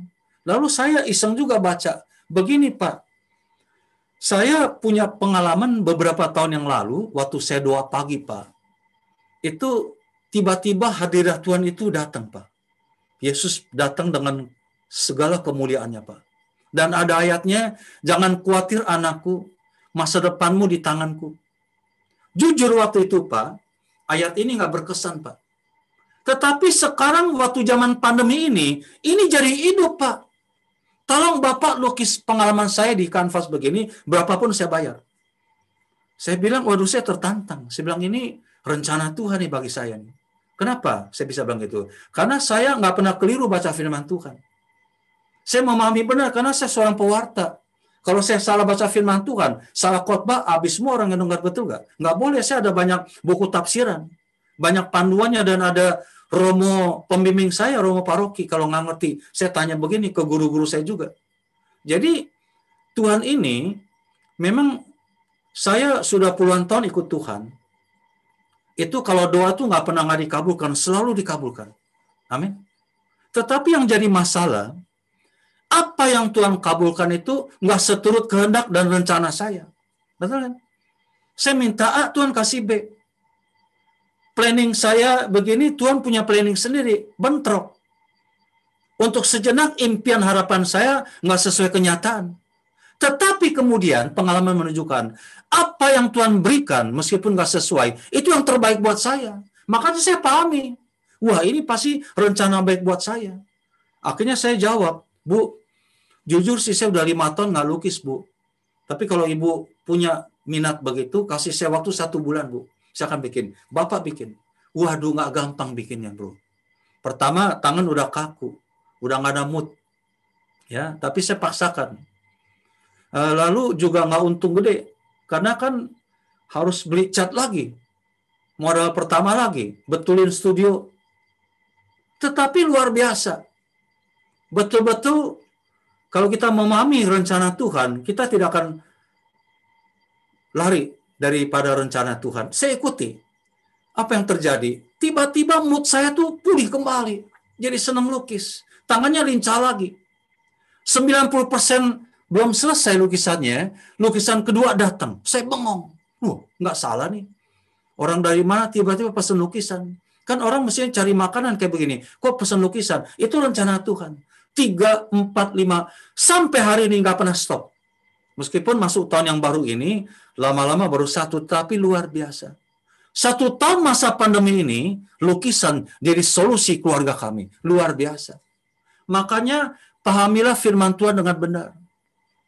Kalau Anda memahami firman Tuhan dengan benar, Anda akan mengetahui rencana Tuhan dalam hidup kita apa. Tapi kalau kita gerabakan baca firman Tuhan, seperti murid tadi, pahit hati, bisa meninggalkan rencana Tuhan, habis kita. Makanya dengar firman Tuhan baik-baik. Beli buku tafsiran kitab suci. Kalau nggak ngerti, tanya saya. Tanya Romo, tanya Pak Paulus, Pak Sudartono. Ya, dia juga pewarta dari Bekasi. Semuanya harus sesuai dengan realnya, dengan jalurnya, baru kita tahu apa rencana Tuhan dalam hidup kita. Amin.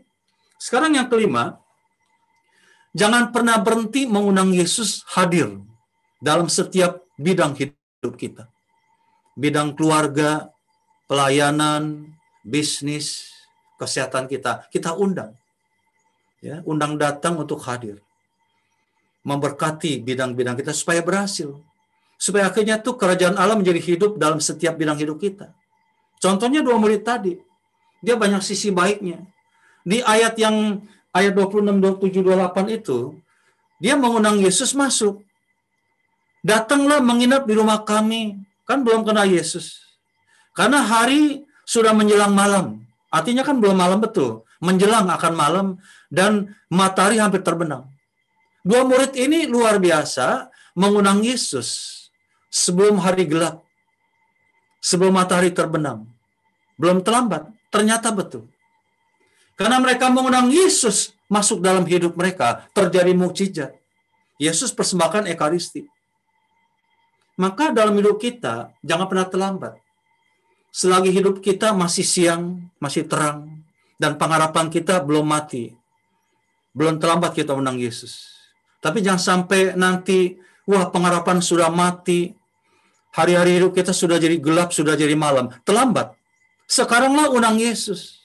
Bagaimana caranya undang Yesus? Yaitu berdoa pribadi. PA, pendalaman Alkitab, ikut persekutuan meskipun online. Ya, itu luar biasa. Ini mengundang Yesus setiap hari. Adakan waktu minimal 30 menit. Banyak teman-teman bilang Pak Leonardi sih enak sebagai pewarta. Doanya kan gampang aja. Kita kok rasanya lama banget, setengah jam. Ya rasanya setengah jam, ternyata lihat baru 3 menit, 5 menit. Ya kayaknya udah setengah jam kan. Karena nggak ngerti polanya. Meskipun berdoa itu hanya bercakap-cakap dengan Tuhan, mesti ada pola. Polanya tuh 4P. Kalau saya lakukan, P pertama itu adalah apa? Penyembahan. Seperti tadi kita, cari lagu-lagu penyembahan.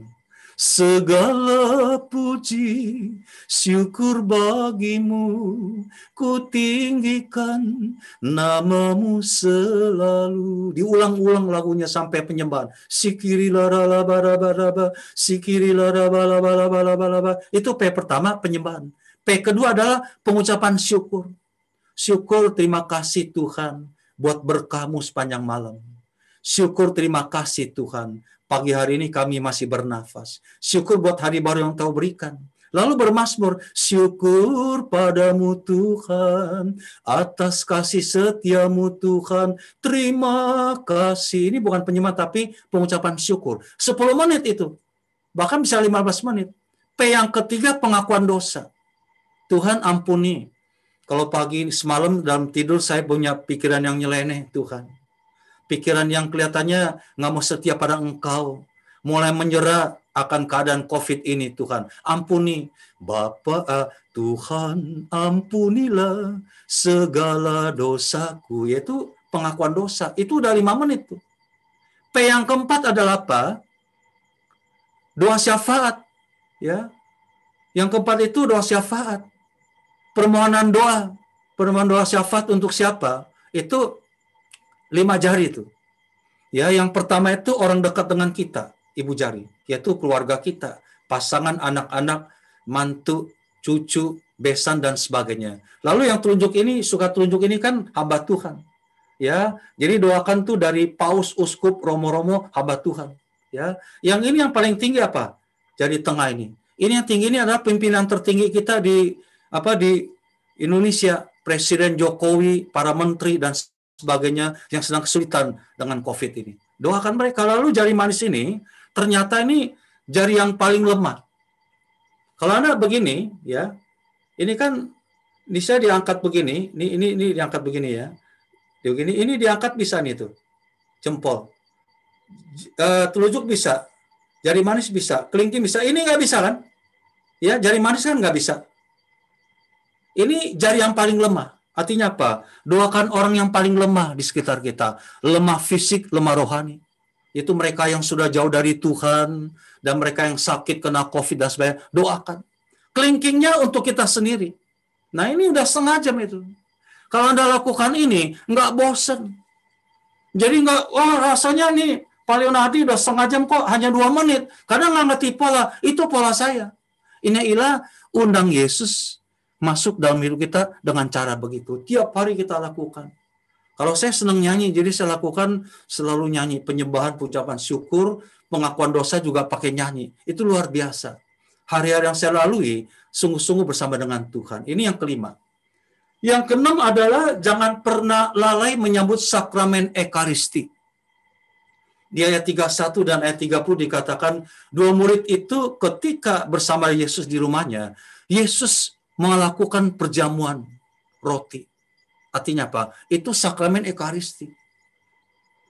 Ternyata dalam sakramen Ekaristi terjadi mukjizat. Dua murid ini langsung berjumpa dengan Sang Sabda. Kalau tadi kan hanya mendengar sabda itu. Sekarang lewat sakramen Ekaristi, mereka langsung mengenal dan berjumpa dengan Sang Sabda itu sendiri. Maka, saya mengajak Anda, jangan pernah lalai sambut sakramen Ekaristi secara berkala. Kalau saya sedih, saya udah nggak bisa karena udah usia lansia. Kan 59 ke atas udah nggak bisa ke gereja. Live streaming. Ya, itu luar biasa. Padahal sakramen Ekaristi itu luar biasa loh. Sakramen, tanda kehadiran Yesus. Tidak pernah ada persekutuan yang lain yang bisa mengalahkan sakramen Ekaristi. Persekutuan yang utama orang percaya dengan Tuhan adalah sakramen Ekaristi. Karena Yesus hadir, memberikan tubuh dan darahnya buat kita. Seindah-indahnya persekutuan doa tidak bisa mengalahkan sakramen Ekaristi. Seindah-indahnya seminar apapun juga tetap nggak bisa mengalahkan sakramen Ekaristi. Maka sambutlah secara berkala. Bagi yang masih muda yang bisa ke gereja, harus berangkat. Jangan takut COVID kalau ke gereja. Cari makan restoran berani. Naik sepeda berani. Olahraga berani. Masa ke gereja nggak berani? Saya bukannya nggak berani. Nggak boleh. Ya, live streaming nggak bisa. Hanya live streaming. Jadi ketika kita menyebut komuni seperti mereka, hati berkobar-kobar. Karena ketemu Yesus Sang Sabda yang hidup. Saya waktu zaman offline dulu tuh setiap pulang ke gereja, berkobar-kobar tuh hati saya. Saya menganggap ini misa yang paling indah. Kalau dulu waktu masih zaman nakal dulu, zaman SMA, nggak pernah ke gereja. Sekali ke gereja itu juga ngantuk. Ya, jam tidur yang terbaik buat saya, dengar khotbah. Ya. Jadi waktu masa khotbah pastor di gereja itu, jam tidur yang terbaik buat saya. Akhirnya saya bertobat. Saya kembali ke gereja setelah ikut SADR, luar biasa. Ternyata suasana masih sama. Romo khotbahnya masih gitu, nyanyi masih gitu, tetapi hati saya yang berubah.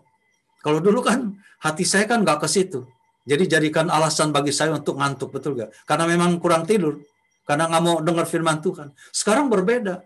Hati saya berkobar-kobar. Kenapa? Setengah jam sebelum mulai, saya udah nongol di gereja. Berdoa untuk Romo yang memimpin misa, untuk Ekaris yang dipersembahkan, untuk khotbah yang dikhotbahkan, doakan untuk orang-orang dan sebagainya, dan penata layan. Wah, misa selesai, berkobar-kobar. Nah, seperti mereka, hati mereka berkobar-kobar menyambut komuni. Yang terakhir, yang ketujuh, jangan pernah berhenti pada diri kita sendiri, semangat yang berkobar-kobar itu. Teruskan, tularkan kepada orang-orang lain. Itu dilakukan mereka. Di ayat 35, kedua murid ini, setelah berkobar-kobar, langsung kembali ke Yerusalem, 22 kilo loh, bolak-balik PP. Satu jalan kan 11 kilo, 7 mil. Pulang pergi 20 kilometer, nggak capek, kenapa? Berkobar-kobar semangatnya. Mereka tularkan kepada teman-temannya, Yesus sudah bangkit. Mereka menjadi saksi kebangkitan Tuhan. Sekarang saya percaya Yesus bangkit karena tadi menampakkan diri buat kami. Maka saya mengajak Anda, jikalau Anda sudah menang dari kemenangan Tuhan ini, bangkit dari kematian, Anda berkobar-kobar, jangan simpan sendiri. Teruskan, tularkan buat orang lain. Amin. Karena di sekitar kita saat ini, banyak orang semangatnya sudah mati. Pengharapannya sudah padam karena efek COVID ini. Mari kita tularkan. Katakan pada mereka, Yesus sudah bangkit. Kebangkitannya memulihkan kita. Jadilah saksi tentang kebangkitan Tuhan. Amin. Ya. Mari kita berdoa. Tuhan, terima kasih Tuhan.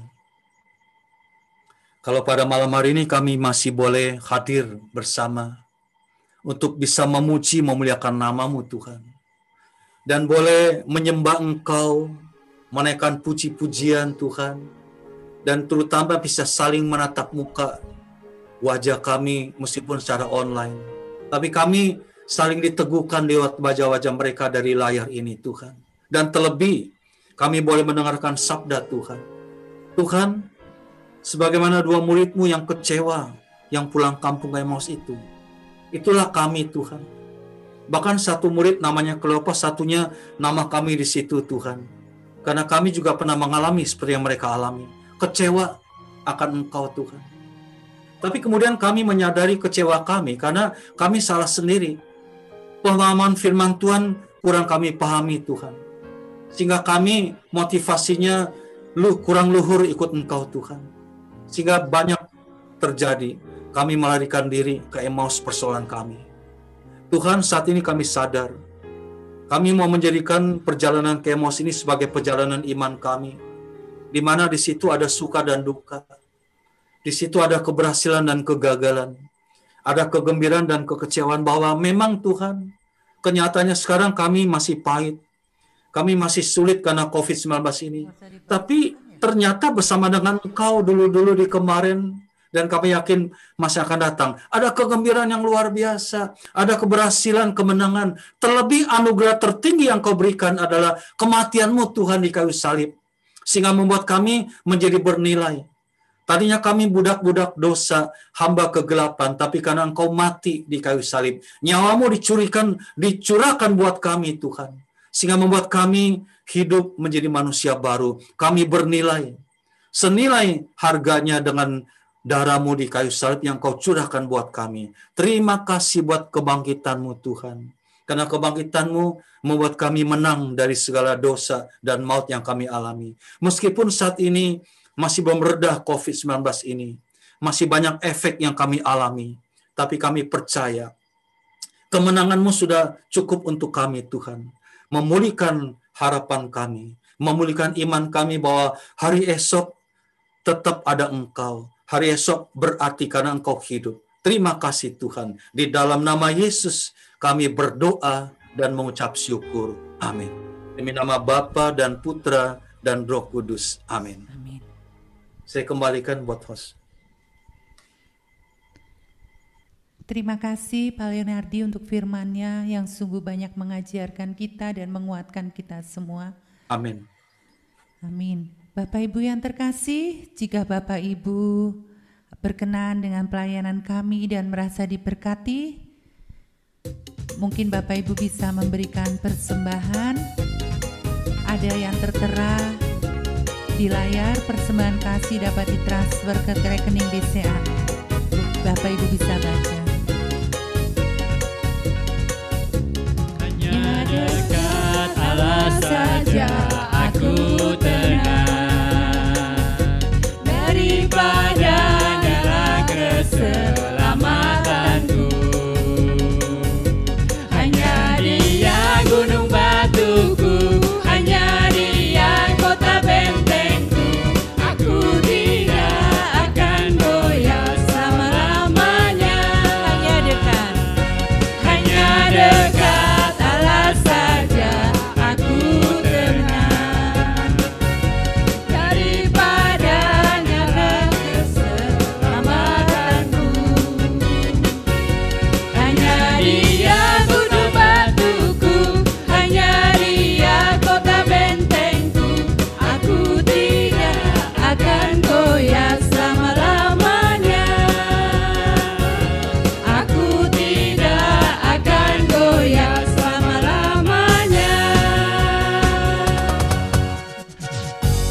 Bapak Ibu yang terkasih, mohon waktunya sebentar untuk pengumuman.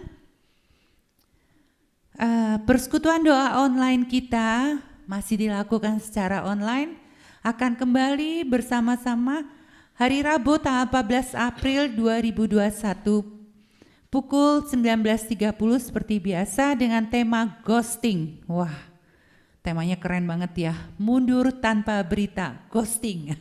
Yang akan dibacakan oleh Bapak Y.E. Senjaya. Itu muntaber tadi itu ya, mundur tanpa berita.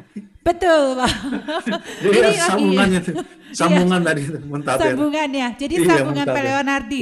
Benar-benar bukan secara kebetulan Pak, ini sudah kehendak Tuhan Pak. Betul. Iya. Dan bacanya beda lagi, Ibrani 10 kan, bukan Lukas. Iya, betul. Luar biasa. Kalau ada waktu saya mau ikut nih nanti nih. Kalau boleh Pak. Nanti kita kasih linknya Pak. Ya, saya link ya. Oke. Ya, ini firmannya Pak Y.E. Senjaya. Oke, next. Oke, sebentar. Untuk hari Rabu tanggal 21 April 2021, kita akan ada Misa Kudus bersama Romo Camelus de Lelisda Cuna PR. Tapi mohon maaf, masih secara online, mudah-mudahan Bapak Ibu bisa bergabung bersama.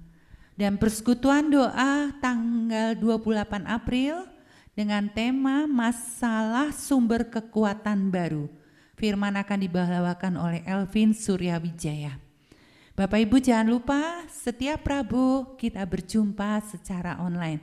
Mari kita akan tutup persekutuan doa. Oh ya, sebelum lagu penutup berakhir, jangan di live ya, karena kita akan foto bersama untuk kenang-kenangan ya Pak Leonardi. Oke, kita mau tutup malam hari ini dengan doa.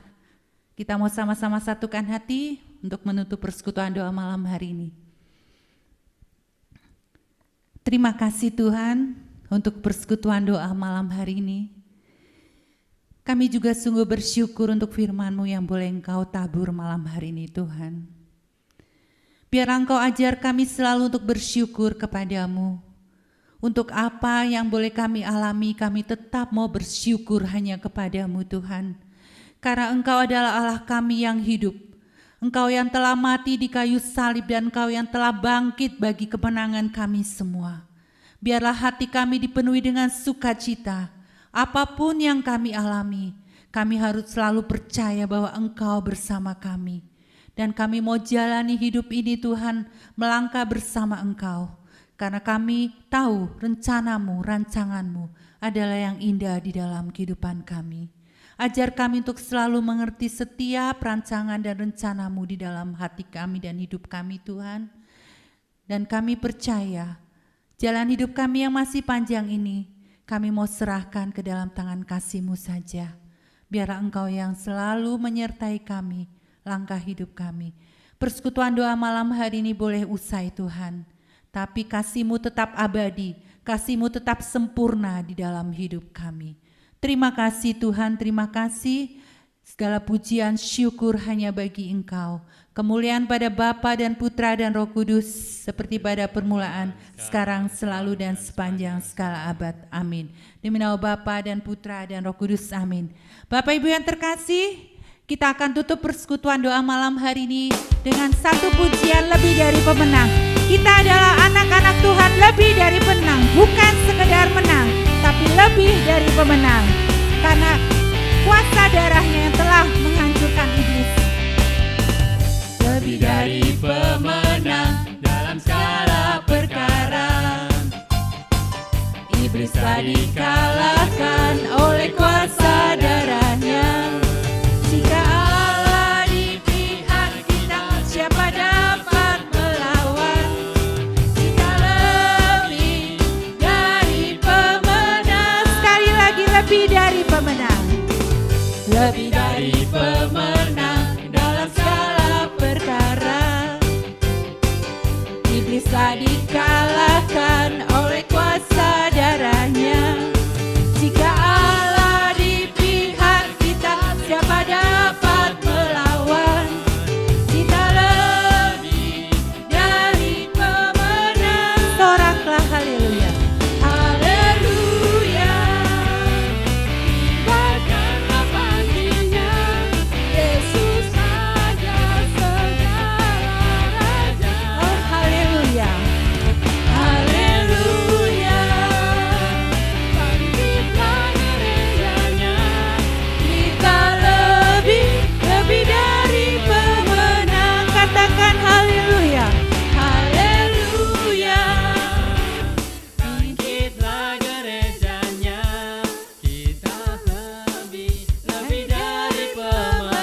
Bapak Ibu yang terkasih, baik yang di Zoom ataupun di YouTube, kita buka kameranya yuk semuanya. Kita foto dulu, mungkin bisa minta tolong Pak Nandi atau Kres. Ayo buka kameranya semua. Sebentar. Ada satu petugas yang belum masuk. Wah, gak boleh ketinggalan ini yang di belakang layar. Nah, oke. Silakan Pak Nandi. Ayo, silakan.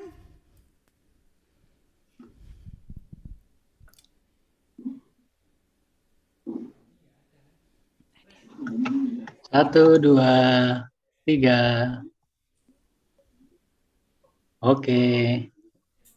Terima kasih Pak Leonardi, Pak Nandi, terima kasih semuanya. Boleh lihat Pak Paulus sebentar? Kangen saya sama Pak Paulus. Oh, oke. Ya Pak Paulus, apa kabar Pak Paulus? Ya, senang bisa jumpa dengan Anda semuanya. Terima kasih Pak Paulus ya. Kesempatannya terus menerus. Ya, Tuhan berkati. Sampai jumpa semuanya. Tuhan berkati. Saya live dulu ya Ibu Caroline. Live semuanya Pak Tono, mari semuanya. Mari Pak Wisnu ya. Mari semuanya. Ya Pak Yohanes. Mari semuanya. Ibu Evelyn.